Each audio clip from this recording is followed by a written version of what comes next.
willingly getting your ass kicked is good for you. I know that sounds bizarre, right? But like putting yourself in a situation where you know you're most likely going to lose is not only good for you, it's therapeutic, right? Because of course, you don't want to be in a situation where like you're getting like, you know, beat up like by people or things that are out of your control. I'm talking about like a controlled ass whooping, like you sparring or wrestling or any type of endeavor, even video games where you know you're going to lose because you're inexperienced or the game is actually just hard by design. I believe that's very therapeutic for you. Of course, don't go out there and pick fights with dudes in bars and get like borderline killed. That's not what I mean. I mean like you in a controlled environment losing and humbling yourself. I believe that it's healing. It really is. And I'm not the only one that believes that, right? Like I'm no martial artist. I barely work out. I work out, but it's nothing compared to these workouts that you see online nowadays and like TikTok and all that. I don't have a TikTok, but all those videos kind of trickle down from TikTok to like IG or whatever. So I'm always seeing like hit workouts and all these fad workouts and all these crazy pounds of weight that these young kids are lifting up, and I'm like, Jesus Christ, like it's impressive, don't get me wrong, and I love the drive and I love the motivation, but what I'm saying is it's no secret that doing something difficult is extremely rewarding, way more rewarding than playing a game. In this particular case, obviously I'm talking about video games. I'm not talking about going out there and being a vigilante like fucking Batman and starting fights with people. I mean, like playing a video game knowing that you are most likely, more than likely, going to lose, right? To me, is way more rewarding than playing a video game just to relax and have fun. Now, I'm not saying that you shouldn't play a game to relax and have fun. Everybody has their own way of playing, right? What I am saying though is like if you are one of these people who typically like to play games on easy for whatever reason it may be, you a bitch. No, I'm joking. Maybe you're older. Maybe you just don't have the dexterity because maybe of it, some sort of health issue, maybe an injury or whatever. It sounds like I'm bullshitting, right? Like it sounds like I'm making up excuses. Like, but no, there are people out there like that, and it was hard for me to see this before, right? I would have been a lot more harsher on people who didn't want to play games that were a little more harder. Honestly, I'm still kind of like low key suspicious of people who go, "I like to play games on easy." I'm like, you a bitch, or you got a problem? Which one is it? Like, like that's the way I'm trying to get out of that mentality and be a little more accepting and understanding that, not everybody wants to play a fucking hard game. They want to play a video game to relax, which makes perfect sense, right? Because that is literally the main reason you should be playing a video game, to be entertained. If you are playing a game for other reasons, great. But if you can also abuse video games, right? They can be an addiction, just like anything can be an addiction, right? A person can be an addiction, and a hobby can be an addiction.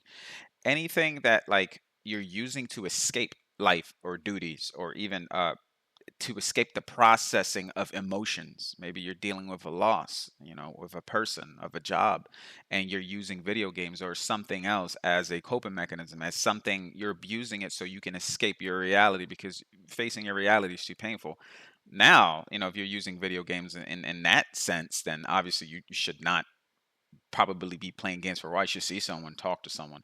What the fuck do I know? I'm a stranger on the internet. You do you. All I'm saying is Zero Sievert. Finally, fucking 5 minutes in, I've said the name. Baby Tarkov. You know, I hate to deduce it to that, but that's the most accurate description I can give you of Zero Vert with the most little words used would be Baby Tarkov. It's an extraction game with pretty much almost every mechanic that Tarkov has, from quest lines to modification of weapons to the extraction to the difficulty to the randomized encounters. Tarkov, and I don't mean that in a demeaning sense at all. Like I don't mean it in a derogatory sense. Like this game's awesome. Zero's Avert's great. I've been playing it lately and I'm having a lot of fun. In fact, it's in a lot of ways it's easier than Tarkov. due to the fact that it's a 2D game. It looks like a cute little pixelated game, and on the surface, it's deceiving. Kind of reminds me of like Project Zomboid or what's another one like Core Keeper. Like you look at all these 2D games, and you're just like, oh, this looks like a straightforward. I go from my little base, and I'll go up, down, left or right, and I'll just shoot stuff, and then I'll get, I'll kill a boss and level up. And no, this is they're like simulators, right? So even though they look cutesy, it's like you got to take your time. You just can't be rushing it, or you're gonna get murdered. And you have to pay close attention and take into consideration your weight, your equipment, the type of bullet that you use, the condition of your weapon. Like I said, just like Tarkov, if you've played Tarkov, you've essentially played Zero Sievert or Zero Sievert. I think that's the way you say it. I was a little confused about the name. I was like, what's the name all about? So it turns out that Sievert, I'm going to say Sievert. That's the unit of measurement for radiation. So 0 sievert would mean no radiation, which is, I remember reading an article about the one developer. He's an Italian kid named Luca Carbonara. I hope I'm saying that right. Isn't there like a, you know what? I'm not even going to say that. It's going to be a corny joke. But I am going to say that, it's cool that you're seeing this a lot more often, right? One single developer making awesome games, and 0 sievert is no exception. Don't write it off just because if it's a 2D game that kind of appears like something you may normally not want to play, or something you typically ignore, or whatever. If you're an extraction shooter lover, I was trying to think of the right sequence of words to use there. If you're someone like that, you should definitely check it out. It's awesome. It's kind of hard to specifically point out things that shine in this game, because as a whole, I give this game, so far, I probably dropped a good maybe 10 hours on it, roughly. And so far, I would give it like an 8 out of 10, which is already like and I don't give scores out like that just all willy nilly. Like I take a lot into consideration, maybe a little too much. But so far, it's very entertaining, and I'm hearing it's so far it's single player, but I'm hearing they're gonna add co-op in the future. Don't know how true that is. I haven't really read anything about it except one dude mentioning it on a forum somewhere. I can't wait for that to happen, because that's gonna be a game changer right there. More ways than one. But I think of games like this, right? And I want to touch back. Is that how you say it? Go back. I want to talk about what I was saying originally in the beginning on how like doing something hard is it's rewarding. Like I hate telling people what to do, but if you are one of those people, and I won't say much about it anymore. I don't want to be like a nagger. Yes, Nagger. Let me be very clear on what I just said. I don't want to be one of those guys, but try it. If you're one of those dudes who like to play games on easy and relaxing games, try something hard and get your ass kicked for a bit. Just you ain't gonna like it. Originally, no one likes it. It fucks with your ego.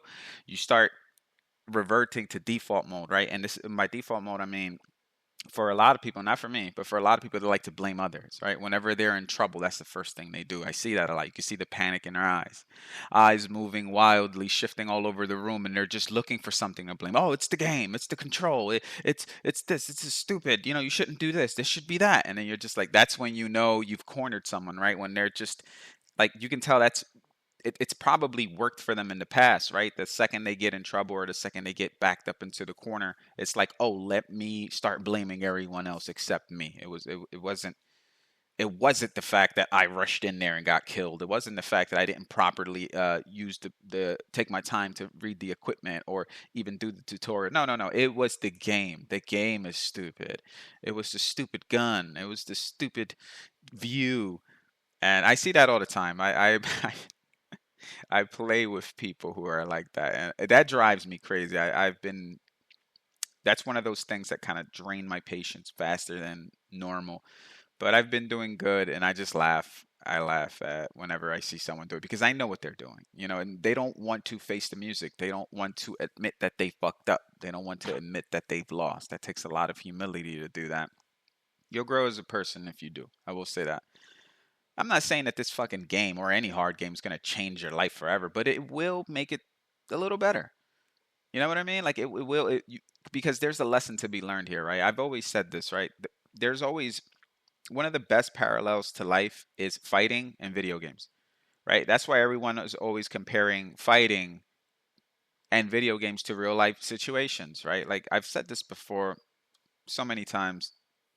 My bad if you keep hearing it, but like corporate people, right? People who sit in fucking cubicles all day use fighting metaphors, which blows my mind because that's like you're not even active. You barely even walk during the day, and it's like you're talking about fighting. You know what I mean? So it's like, oh, we're fighting for our rights, or me and my team, we're really boots to the ground, or all these weird military terms that like corporate people tend to use. It's pretty annoying. I mean, I don't experience it because I don't work in corporate, but I've heard of people who are in these situations where I'm like, it's weird. But anyways, I know why they do it, even though it's kind of cringy, very cringy. It's easy to draw parallels from fighting, right? It's easy to draw parallels from video games. Like to me, those are the two best things to compare life to. And I've had many conversations with friends and stuff where we're both just being dorks, just comparing our situation to what a video game would be. It's kind of we're both comparing our real life situations using video game metaphors and stuff like that. It's yeah, it's dorky, I admit, but it's weird because even though yeah, it is a little nerdy, I understand it so much better, and I also feel like they understand it much better, right? Like you ever explain something to someone and you felt like you did a good enough job getting your point across, but you still were like a little unsure whether or not they got what you meant. And then sometimes you'll say something and it's like you worded it so well and then you look at their face and then it's just this feeling that you get like, oh, they know what I mean. Like I know for a fact that he understood what I meant 100%. I get more of those feelings like, oh, I know that he understands what I meant when I use video game metaphors or when I use fighting metaphors. It just feels more satisfying speaking to people. But of course, you got to be, selective on who you say, these video game metaphors. So you don't want to say it to like your boss. He's gonna look at you like, ah, you are weird. You're a weird man. You're a 40-year-old weird man who's talking to me about video games when you should be worrying about spreadsheets and synergy. I'm super excited for this game. Its future, particularly. I know I say that a lot, but like already you've got a solid game that you can sink hours of your time into. It's like a bite-sized Tarkov, right? But it's also fully featured. So it's like it's a 1.0 release. It was on early access for a while, but it came out at 1.0, and I think so far, I mean, for at least with the 10 hours that I've played, yeah, it's definitely a full game here, and it's only improving. There was a hot fix today. They added weather recently, and I guess they, tweaked around with some settings with this new hot fix. But like even the weather, like, oh man, like I reiterate, like it's a full game. Yes, it is a pixelated little cutesy game, but it is a fully featured full game. I dare to say that even rivals some AAA games. And what's cool about it is that I'm assuming I'm not a developer, so I wouldn't know. I would assume that it would be way easier to implement mechanics and updates to games that are like 2D pixelated games as opposed to full on 3D highly detailed graphical games, right? Like I don't know. Maybe I'm wrong. Maybe it's the same amount of work. I don't know, man. I'm a casual. So, but if that is true, right, that it is easier to continue updates for pixelated, simpler graphic type games, then that's great because like you're going to get a steady stream of updates and new mechanics and new levels. Excuse me. All right, so I'm all for it, right? Like this game's already a deserved 1.0 release, and to see even more added to it, like multiplayer in the future, god damn, it's gonna be revolutionary. There's big things coming for this game. I really mean that. Like I feel like this game is gonna be a staple. Something tells me that. I'm calling it here, calling it now, right? Like let me give you an example. When I first played The Forest, right, that survival crafting game Forest, when I first played that, it was like relatively unknown. It was just picking up steam on Steam, no pun intended. And I remember playing it and thinking to myself, like, holy shit, this game is, there's something special about this game. Like, this game is, it's not only good and horrifying, by the way. It's the first game I ever played where you can eat another person. Like, you can literally cut someone's limbs off, roast it in a fire, and eat it. And it doesn't seem like the character enjoys it, but still, that right there was special in my head. Like, holy shit, like, this game's fucked up. And the music and the fact that, like, the game was super atmospheric, didn't hold no hand holding. The story, I love the pacing of the story because there weren't really that many cutscenes in the Forest. You kind of just had to use, what's that called, contextual clues. I hope I'm using that word right. It's just like the world itself, the environment tells the story, not a singular person or a rune stone or a map or a journal.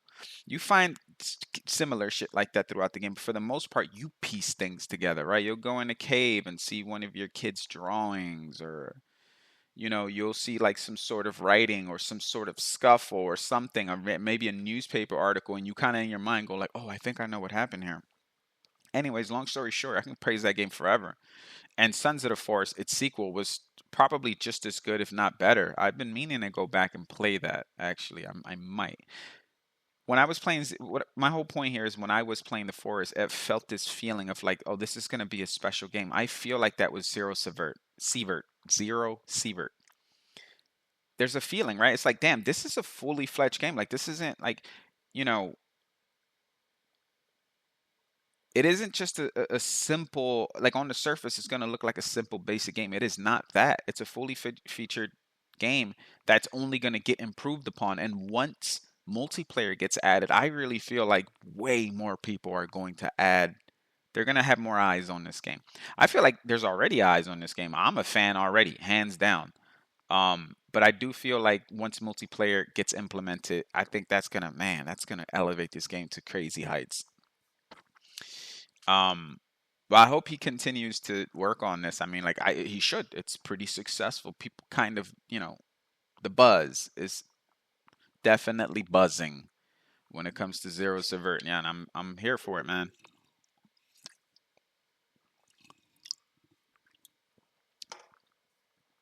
So once again, it's kind of difficult to sit here and to get into specific details, because it's like, if you're someone who's played Tarkov, no bullshit, like 85% of what's going on in Zero Seaver is what's going on with Tarkov. So you'll be super familiar with the systems and mechanics. So it's hard for me to say anything specific about the game. It's got shit, every fucking system you can possibly think of. You know, the RNG nature of looting, the modifications of guns, how armor and calibers of weapons and all that, how they all play a role. How you have missions from traders, and how you have to bring back specific things for them, and how you have a hideout that you can upgrade, and how you have to extract, how it baby Tarkov in the most flattering compliment, is that a word, complimentive way possible.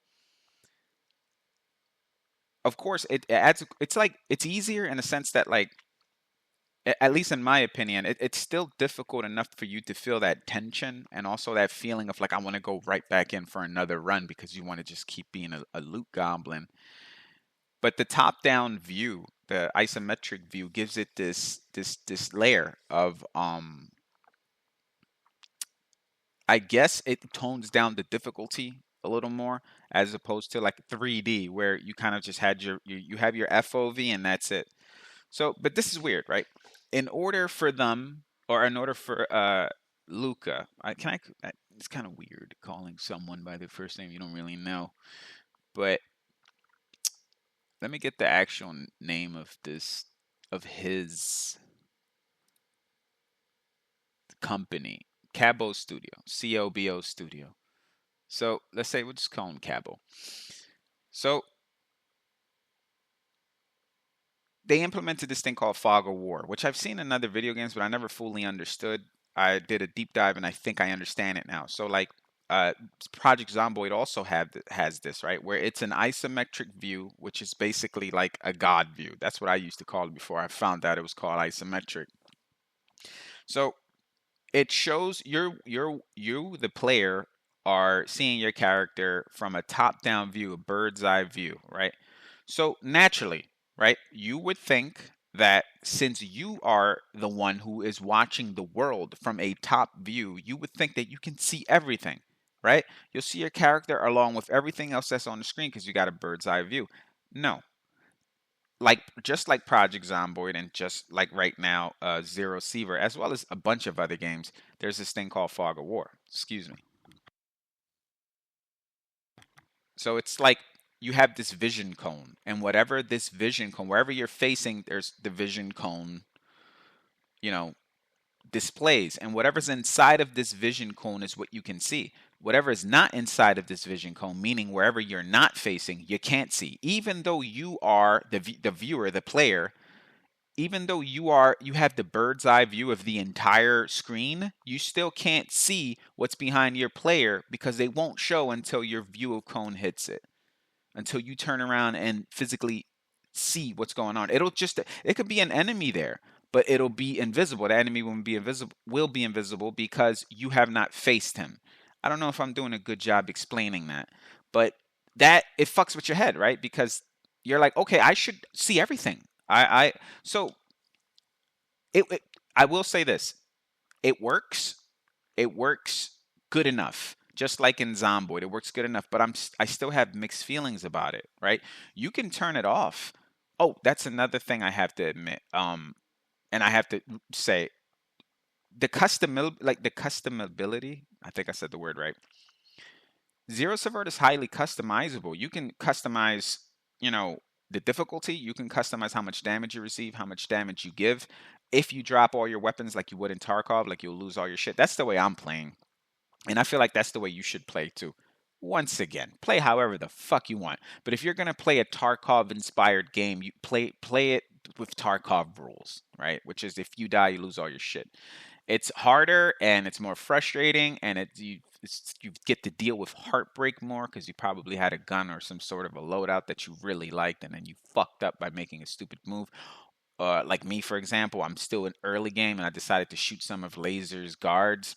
Dumb move with my shitty bandit armor and like my pistol. I did kill one of them, so I was proud of that, even though I got slaughtered by one of them. He just shredded through me with some sort of automatic weapon. I don't even know what that was. But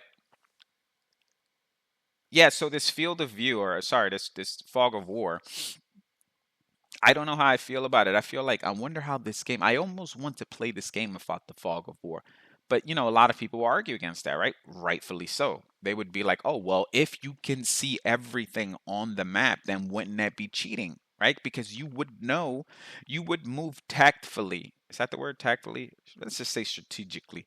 You would move more strategically if you knew that there were enemies up on that wall or near that wall or whatever the case may be, or around the bend or behind that tree or behind inside that encampment. I feel like I personally would enjoy the game a lot more that way. I would still leave everything as difficult. I got it on Hunter difficult, which would be the hardest difficulty to my knowledge in the game so far. So I won't mess with the difficulty and I won't mess with the sliders or anything. I'll leave everything on preset, which is Hunter preset without touching a damn slider, right? And then all I would do is turn off Fog of War so I can see everything on my screen. Not for cheating purposes. Okay, now it sounds like I'm making excuses, right? Now it sounds like I'm being a bitch. Not for cheating purposes, but for like that's the way the game should be, right? You already have the bird's eye view of the situation so it's like you might as well see everything. I don't know. It maybe I don't know if that's making any sense, but I don't know. Maybe I'll try. I probably will enjoy it too much and then leave it off. But so far, right now, I'm playing with the fog of war, which makes it a little harder. And here's the thing, right? Here's another issue that I have that I don't know if this is a valid concern or not, but I don't know how good the NPCs are in this game. So, for example, I did hear something about like the weather as well as nighttime reduces the visibility of both you and your enemies. So your enemies don't see you as quick as they would during daytime at nighttime, which is great. I love that because it kind of evens out the playing field a little bit. I'm not sure if that relates to weather too. They should. I'm assuming if it's raining a lot, which I just played a run a little while ago where it was storming, and I'm like I could barely see shit. So I hope they can't see shit neither.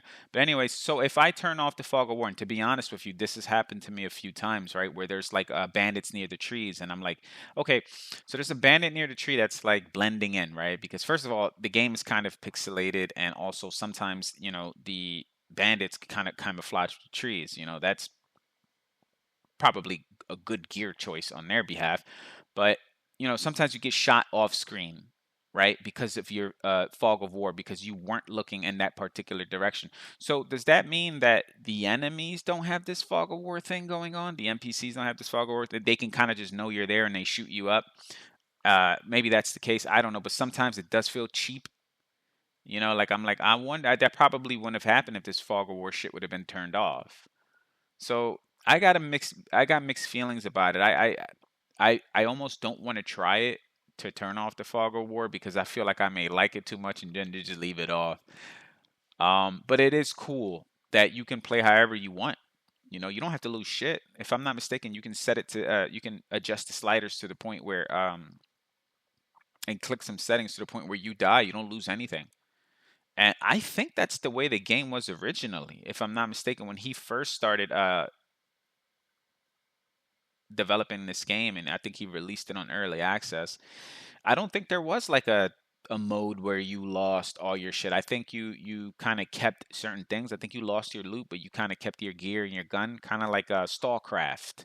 If anyone's ever played Starcraft, it's like you don't lose your gear or your gun. You kind of just lose all your loot, which I kind of like because it gives you like half a risk, right? Like you kind of feel like, all right, I lost all my loot. That sucks, but at least I didn't lose the most important things, which is my gear and my gun. Um, I think that was the way it was. I'm not sure, but now they do definitely have this hunter mode or this hardcore mode or whatever, which I'm enjoying thoroughly, and I hope I continue with this game because I do really like it a lot. I can't stop raving about it. I highly recommend it. No brainer. No brainer. I seen it on sale. It might still be on sale actually for like $15. That's a steal, man. That's a steal. This is a great game. Lots of fun. Hard as fuck. Remember that if you intend on playing it. But just get beat up, man. Get beat up, lose. You're supposed to lose. Like everyone knows. Everyone who plays Tarkov, anyone who plays, you know, any milsim type game or any game that has these hardcore elements to it, they will tell you you're supposed to lose. And I can't stress that enough. Supposed to, meaning that like you're gonna die. You have to die. You have to. You have to feel the heart. You have to feel the heartache and get over the heartache in order for you to understand how sweet the victory is when you win. And that sounds a little weird, but it's true. And yeah, I can't recommend it and urge it enough for anyone who can play, is physically able to play, or anyone who's kind of been curious about these type of games. I know I have for a while. I've always been hearing about Arma. Like once again, let me reiterate, I've never been a milsim guy. I'm still not. Actually, I don't play Arma. I never played Arma 3 for the military aspect of it. To yell out military sayings and jargon and be all hardcore about it and use like radios and all. I just love the complexity of it. That's why you can remove the military theme out of Arma, and as long as the game is as complex as it was, meaning like with all of the stances that you take, the bullet distance, the penetration, if the game still had that, I would probably prefer it even more because I'm not too crazy about military type shit, meaning like the jargon. Not that I got anything against the military. God bless the troops, but I'm just saying like that's not really why I play or whatever. I just want something complex to sink my teeth into, kind of learn all the mechanics and stuff. But Um, yeah, that's my time here. I've said it 50 times already. I'm sorry. I keep saying it over and over. Get it. Get it. If you see this game on sale, hell yeah. Even if it's full price, I think it's like 20 bucks full price. I'll let you know right now. Where is it? Yeah, right now it's on sale for like another day or two, and it's 16 bucks. The I bought it full price for 20. I don't regret it one bit. One bit. It's awesome, and after I'm finishing this, I'll do a little workout, and then I'll come back to playing this, and thoroughly enjoy this shit. All right, let me get the hell up out of here. See you guys next time, and I don't know, just whatever I guess Dr. Phil would say or whatever. See ya.